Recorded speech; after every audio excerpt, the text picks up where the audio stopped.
श्रीराम समर्थ. जय जय रघुवीर समर्थ.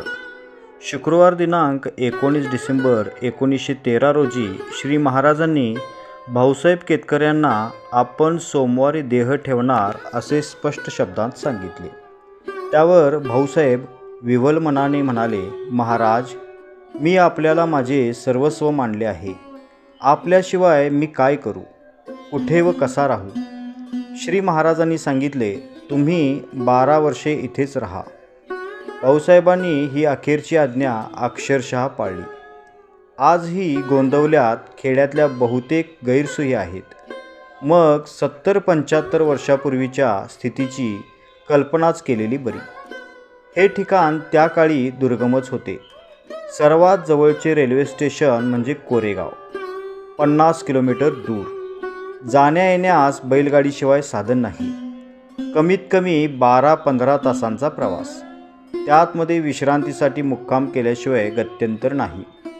वाटेतल्या घाटात लुटारूंची भीती. गावात ना डॉक्टर, ना वैद्य, ना औषधांची दुकान. श्री महाराजांनी देह ठेवल्यानंतर भक्तमंडळींची ये-जा देखील थंडावली. स्वतःचे वय 65-70च्या दरम्यान आणि मुले व नातलग पुण्या मुंबईस किंवा आणखी दूर अशा स्थितीत 12 वर्षे तेथे राहणे किती अवघड झाले असेल.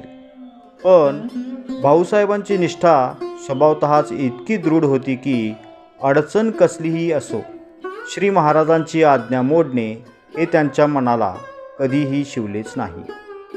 एकदा ते जबर पोटदुखीने आजारी पडले. सर्व मुलांना तारा करून बोलवावे लागले. प्रवासात सर्वांचा वेळ आणि पैसाही खूप खर्च झाला. असे काही वेळा झाल्यानंतर नातलगांनी सुचवले की आता आपले बरेच वय झाले आहे, तेव्हा ज्या ठिकाणी आपले नातलग आहेत, डॉक्टरांची सोय आहे, अशा ठिकाणी पुण्या मुंबईस राहावे.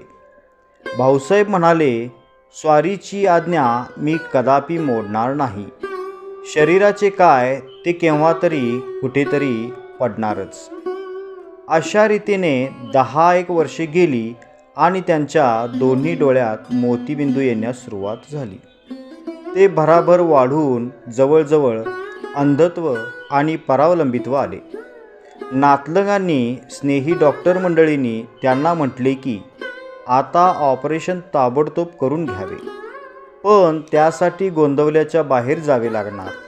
ते भाऊसाहेबांना मान्य होईना. ते म्हणाले, दृष्टी गेली तरी काय बिघडणार आहे. दृष्टीने जे पाहायचे ते महाराजांचे सगुण रूप तर आता निघूनच गेलेले आहे. आता दृष्टी असली आणि नसली तरी मला सारखीच आहे.